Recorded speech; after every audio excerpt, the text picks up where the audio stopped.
విడుదల. అంబటి రాంబాబుకు విడుదల. 18 రోజులు జైలు జీవితం తర్వాత కటకటాల నుంచి అంబటికి విముక్తి లభించింది. రాజమండ్రి జైలు నుంచి మాజీ మంత్రి అంబటి రాంబాబు విడుదలయ్యారు. సంక్రాంతి లక్కీ డ్రా కేసులో బెయిల్ రావడంతో ఆయన రిలీజ్ అయ్యారు. ఎన్ని కేసులు పెట్టినా జైల్లో వేసినా భయపడే ప్రసక్తే లేదన్నారు అంబటి రాంబాబు.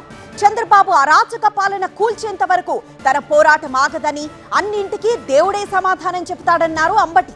దాడి జరిగిన రోజు అసలేం జరిగిందో చెప్పారు అంబటి రాంబాబు.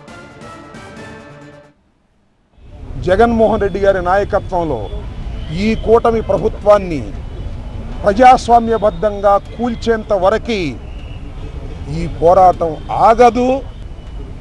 నా ఇల్లు దహనం చేయడానికి ప్రయత్నం చేశారు, నా కార్లు బగలగొట్టారు, నా ఆఫీస్ బగలగొట్టారు, నా పెళ్ళాం బిడ్డల్ని తరిమి కొట్టారు, నన్ను చంపడానికి ప్రయత్నం చేశారు, తీసుకొచ్చి జైల్లో పెట్టారు.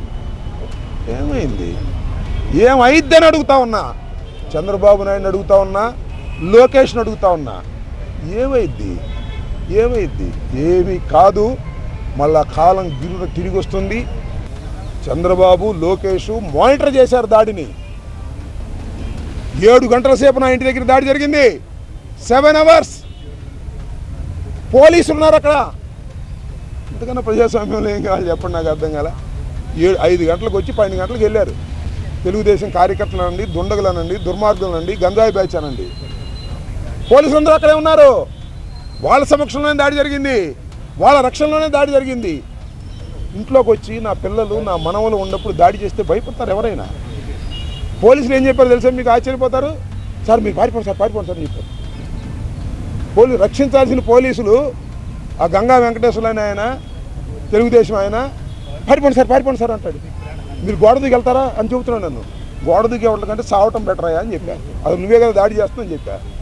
ఏంది ఇదంతా? అంతా చాలా వికృతంగా ఆటవిక రాజ్యంగా మీరు చేశారు. వీటన్నిటికీ ప్రజాస్వామ్యంలో అన్నిటికీ సమాధానం వస్తుంది ఒక రోజున. వాడికి తప్పనిసరిగా సమాధానం చెబుతాం.